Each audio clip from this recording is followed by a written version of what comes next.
Okay.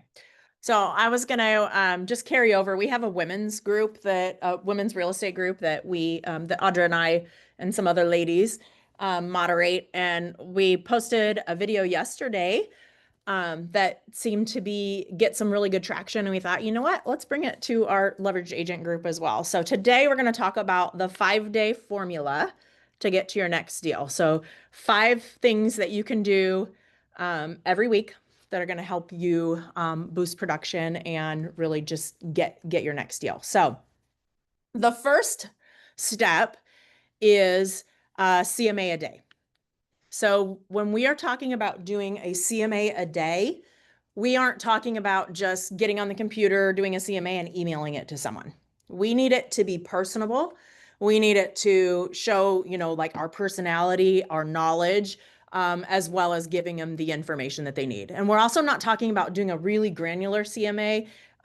So how many of you guys, when you do a listing, get really deep in your CMAs, and how many of you just stay kind of higher level? I'm genuinely curious on this. We have a split on our team.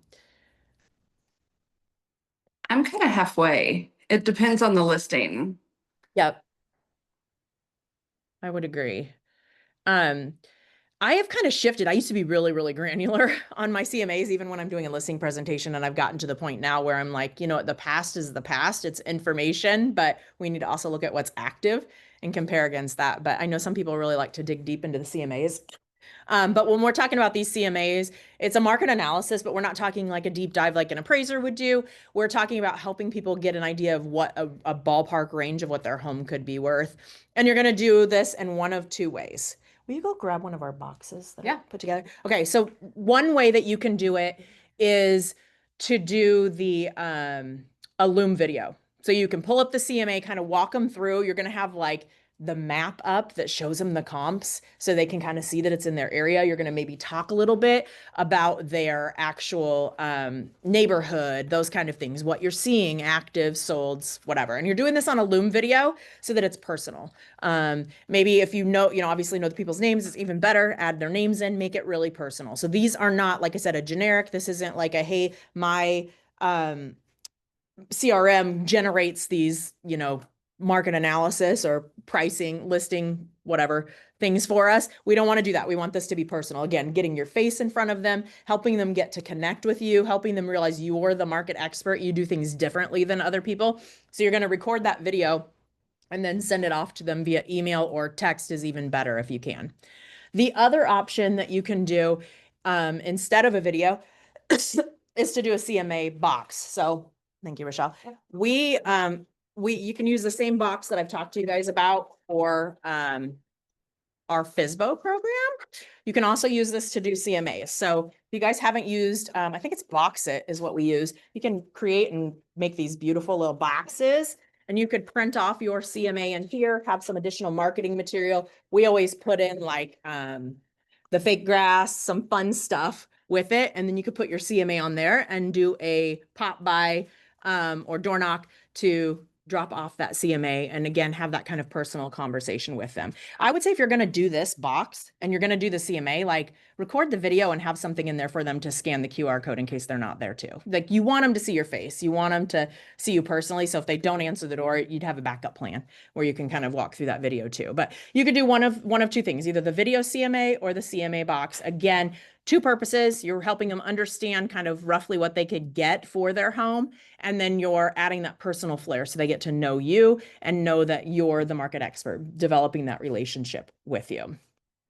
How many of you guys are doing or have done the CMA a day challenge in the past? Anyone?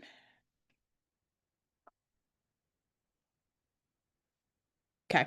I know that there's a lot of agents in our EXP ecosphere that do that pretty regularly. It's one thing they do to kind of jumpstart their teams. And I have seen a lot of success from that. So that one tip alone, just doing one CMA a day, 5 days a week, is really going to help boost just those conversations that you're having around real estate and boost the opportunity to get sellers. So when you're doing those, do you do them to people in your sphere? Do you do it to someone that you've already been talking to? Like, how do you choose who to do that with? Yeah, that's a great question. I think you can do one of two things. You could do your sphere if you know it's someone that is likely to sell. A lot of your CRMs are going to kind of tell you, they're going to rank people and give them a score and tell you if they're likely to sell or not. I would probably target them. So I think you could use it as a touch for your sphere, or you can use it to target neighborhoods where you would want to list homes. I wouldn't probably do this in areas you don't want listings. So either whether that's pulling data yourself to see like maybe it's people that have been in their home 5 or more years that you want to target in a neighborhood. Maybe it's going around and doing this around your current listings or around a listing that someone else in the office has. So I would say it needs to be targeted. I wouldn't just randomly go knock on doors and do random CMAs. You want to make sure that it's in the area that you're wanting to have listings in. If you're farming, it's a great way to add and supplement to the work you're already putting into farming different neighborhoods, or I think it can be a great touch for your sphere too. Okay, so that's thing one, CMA a day. The second thing is 5 new real estate conversations every single day. And these are non-sphere. These are real estate driven. Like, it can be your sphere if it's, your sphere is like that person is likely to sell. But these are you're targeting the people that you know are going to want to sell. That could be FSBOs. That could be expireds.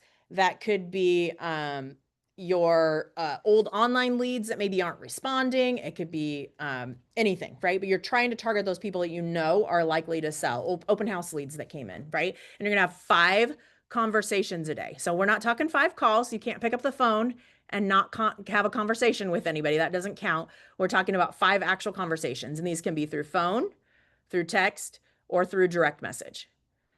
Now, I will say a lot of people have a lot of success with texting and direct messaging. And I think those can be really good for certain demographic, age-wise, or just, type of personality.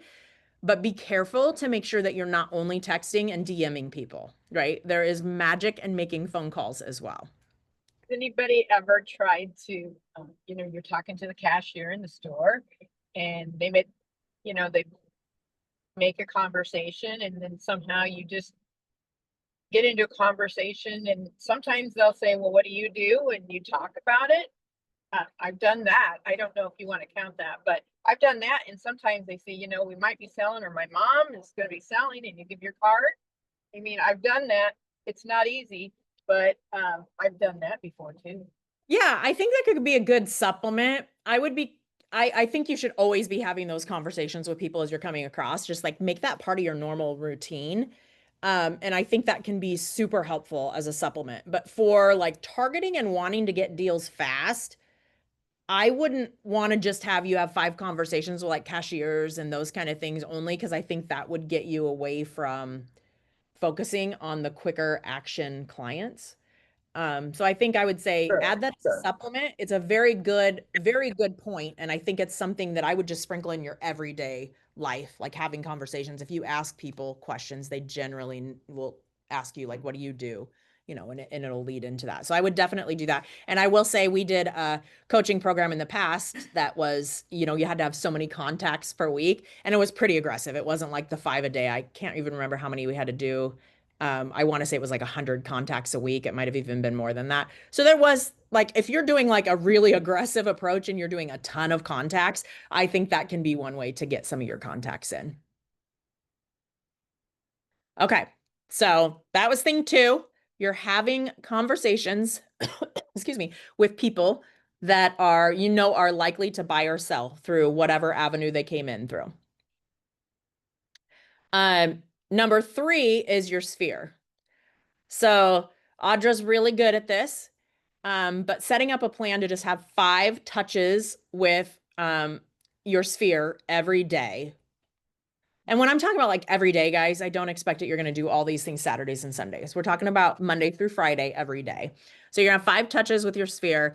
These are going to be either you're writing a handwritten note, you're calling, you're DMing, you're texting. These are an actual touch that feels personal and isn't like, hey, I'm sending out my newsletter to everybody, not your mass. They need to be personal. Again, to have that touch with them, help them get to know you, like you, trust you. And you don't have to be salesy. Your sphere touches I would encourage you not to be reaching out to them with the old script that we all were taught of, hey, how's it going? Hey, I just wanted to check in and see if you knew of anybody that's looking to buy, sell, or invest in real estate. Don't do that. Gone are those days. We're relationship building. We're helping them remember that that we are real estate agents and that we want them, we want to be top of mind when they come to us, but we do that through building relationship and continuing to be in conversation with them. Audra, do you have anything to add to this since you are the sphere queen? I mean, I think you hit the nail on the head. Just be genuine and connect with people. That script that she used, man, if some of us, especially if you came from, or if you're at Keller, that was something that was ingrained into us. Every conversation, every time you have lunch with a friend, talk to your mom on the phone, you ask them who do they know that needs to buy, sell, or invest. And that's why I didn't call my sphere for 2 years. That's because I was not going to do that. So now I just look for, I go back to just like you said a minute ago too, we're relationship builders. And I want to, if I'm constantly asking for referrals, people are going to stop answering my calls. So if you're like, man, I know I need to call this person, but I don't know what to say, look them up on social media, see what's been going on in their life and ask questions like, man, that trip to Hawaii, have some friends that just got back and posted pictures. I was like, I need to hear all about this. When can we get together? And just connect with them where they are. How's your summer going? Any other plans, any other big vacation plans? Just make it genuine. That's the key. Just make it genuine and always be looking at how you can build a relationship or add value to a relationship. Yeah, and I think you made a good point. Like, I don't think that script that we were taught at Keller is a bad script from a perspective of it just work with anybody. It's just, in my opinion, a harder route to a transaction, a Yeah. slower route to a transaction, because you're going to turn more people off. If you're in this for the relationship building aspect of things, you're going to build tighter relationships and they're going to naturally want to give you referrals without you even having to necessarily ask for that. And I think Exactly. you brought up a good point too, and we're going to talk about social media as one of the steps here in just a second. But I think we have an advantage with social media. If you're having conversations with people through text, DM, phone, whatever, they're naturally going to gravitate towards you on social media too. And then you can have your messaging on social media to remind them that you're a real estate agent. So I think you marry those up together, and that just makes it a little bit easier to build those relationships with people and convert your sphere than the old, like, hey, don't forget, I'm in real estate. If you know anybody, the da da da da, right? It's just a better method, in my opinion, and a faster method to getting referrals and whatnot when you build that relationship versus being like barfing sales scripts all over them. Yeah. Something Matt says, you should always be looking to either create a relationship, build a relationship, or add value to a relationship. Yep. And if you're doing those things, you don't really have to say much about real estate. It just is naturally going to happen. Yeah, agreed. People are just going to know what you're doing, right? Like, don't be a secret agent. If you're not posting on social media and they don't know what you're doing, okay, then this probably isn't going to work as well, right? Because they're not going to know. They're just going to think you're calling them to call them, right? But yeah, I think you hit the nail on the head there, right? It's all about relationships, all about relationships. Okay, so we've got CMA a day. We've got 5 new real estate conversations every day with 25 a week. You've got 5 SOI touches every day, 25 a week. The next one is open houses. So you're going to want to do at least 1 to 2 open houses every single week. So when you are doing these open houses, we are not just putting a sign in the front yard and saying, hey, how's it going? Like, you're engaging in conversation. Again, showing your expertise, building relationship, building rapport, hopefully getting their information so you can follow up with them later as well. So there's a lot of different ways to do this in open houses. We've talked about this on a lot of our past calls as well. Some people love to have sign-in sheets and kind of have a forced registration where they're like seller requires you to sign in. That method can work. I like a method that I was taught by one of my coaches, Justin. He has what we call the it's a, what am I thinking, post-it note method, where you're just developing that relationship with them. And then when they come back, they come in the door, you're like, hey, I'm Michelle.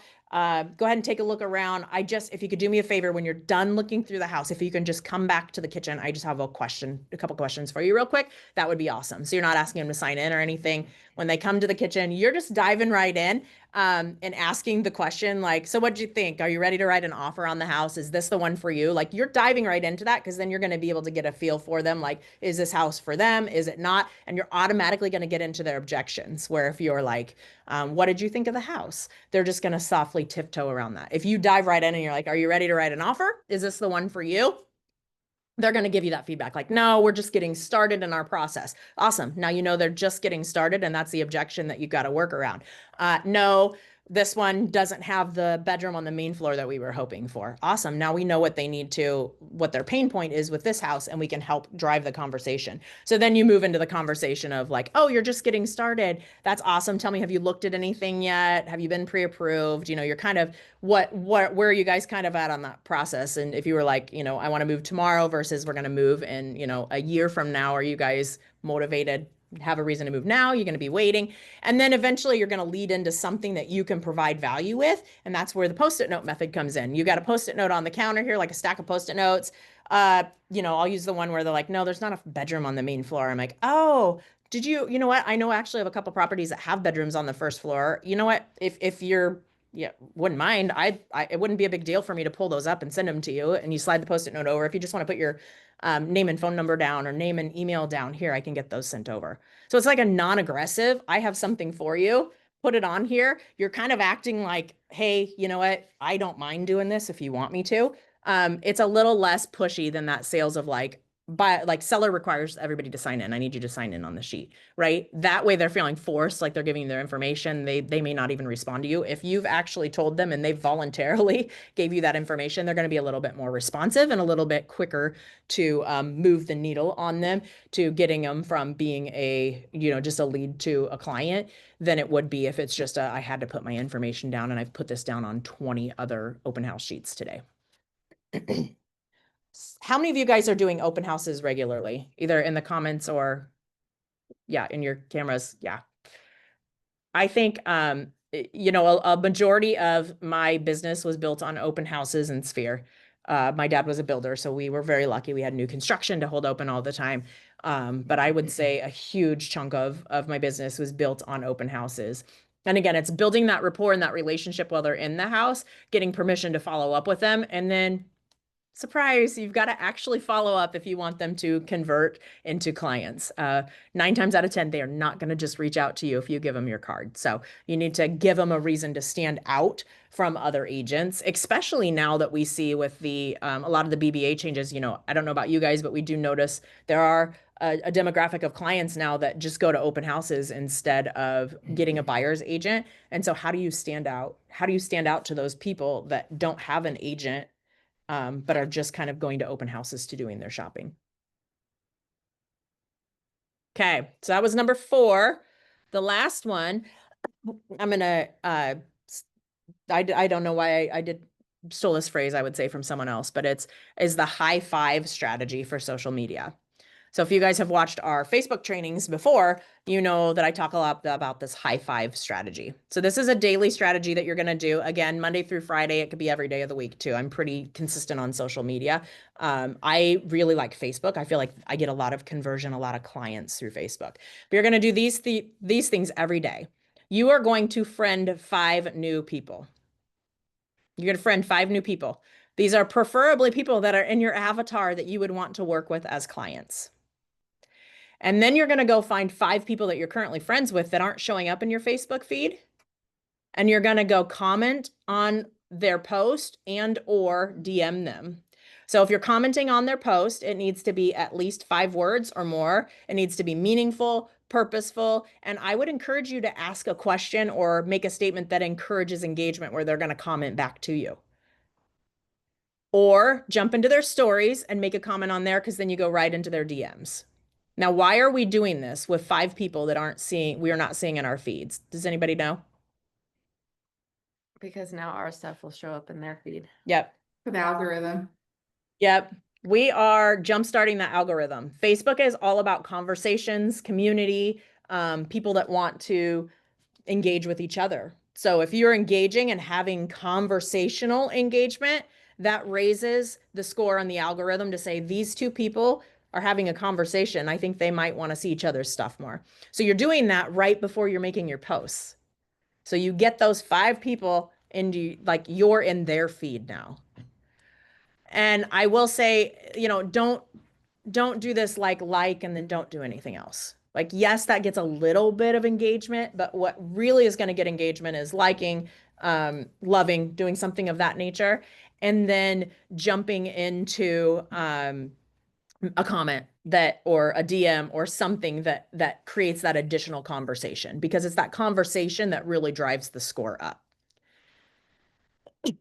Okay, so 5 people. And you know what? You guys can use birthdays as a way to communicate with people too. But if you're doing that, don't do that as your, like, you're posting on there. You're just saying happy birthday, because you are getting lost in the flood of happy birthdays. I would actually do the happy birthdays on top of this 5 strategy, because like I said, everybody is messaging them on their birthdays. So you're not really standing out. If you really want to stand out on their birthdays though, don't just post to their page. Like, I will post to their page kind of like to tell them happy birthday. Then I'm going to be on their page. Their audience is going to see it too, but I'm also going to send them a DM.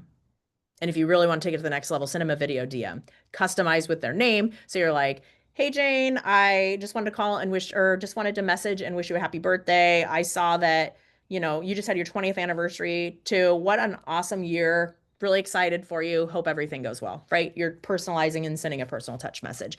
But I would encourage you to do that on top of this method. I wouldn't make those your 5 new touches for the day, or 5 new, 5 people that you're contacting a day. How many of you guys are currently pretty active on social media? Megan? Rochelle, sorry, I can't see on the side of I kind of saw you wave or raising your hand over there. I would highly encourage you to become more active on social media, start posting more about your personal life, but about your business, sprinkling business in there too. If you do this consistently, I am at year 5, I think, since I first started social media coaching. And I do get a lot of people that reach out to me through social media that act like we're best friends. They would have had no other choice but then to call me. They wouldn't want to list with anybody else. And it's simply because I'm present on social media, and I've kind of built that authority score on social media as I am a real estate agent that knows what I'm doing. So I would highly encourage you to do that. Okay, so last overview here of our 5 steps. 1 CMA a day, you're doing 5 a week. 5 new real estate convos with, whatever, FSBOs, expireds, open house leads, people that you know are likely to buy or sell. 5 sphere touches for 25 a week. 1 to 2 open houses, and then your high 5 social strategy. And if you guys want to, that will get you a deal in the next 30 to 60 days. No questions. If you want to amplify that, double all that. If you double that, if you can put 2 hours a day on your schedule and double that, you're going to see double the results. Anybody have questions, comments, thoughts?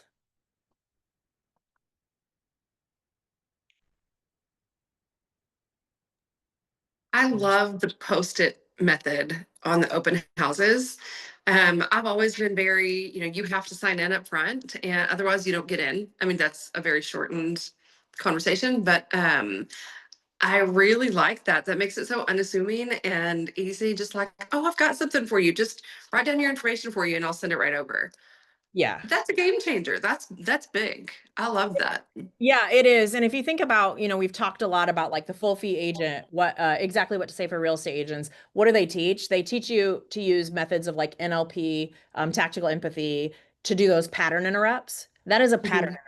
They are not expecting that. They are expecting you to be full on sales mode. And when you're not, that actually catches their attention and makes them want to pay more attention to you. So yeah, I love that too. When I first heard it, I was like, that's a genius, like genius Mhm. way to collect information. And sure, maybe not everybody's going to give you their information, but how many times have you had people sign in that were forced to sign in that gave you the wrong information anyway? Yeah.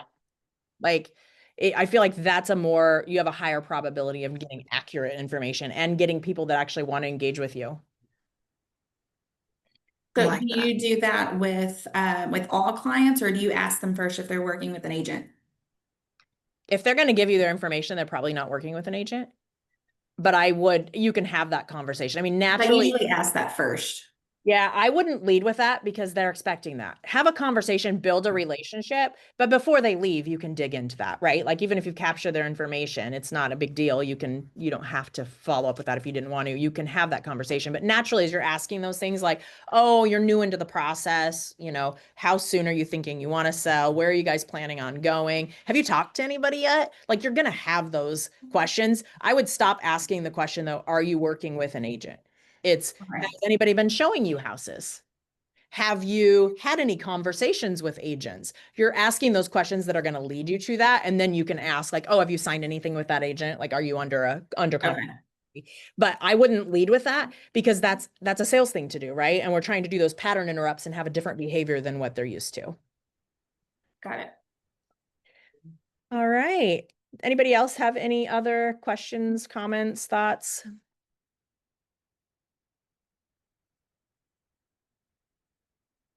How many of you guys are going to go and do this 5-day method for a month and report back on what happens? All of you? It's pretty simple. Pretty simple stuff. So awesome. All right. Well, that's what we've got today. If you guys have any questions, definitely feel free to reach out, put those in the Facebook group. If you're not part of our Facebook group, reach out to me or Audra. We can get you set up for that. And we'd be happy to chat with you guys. All right, guys, have a great day. Bye.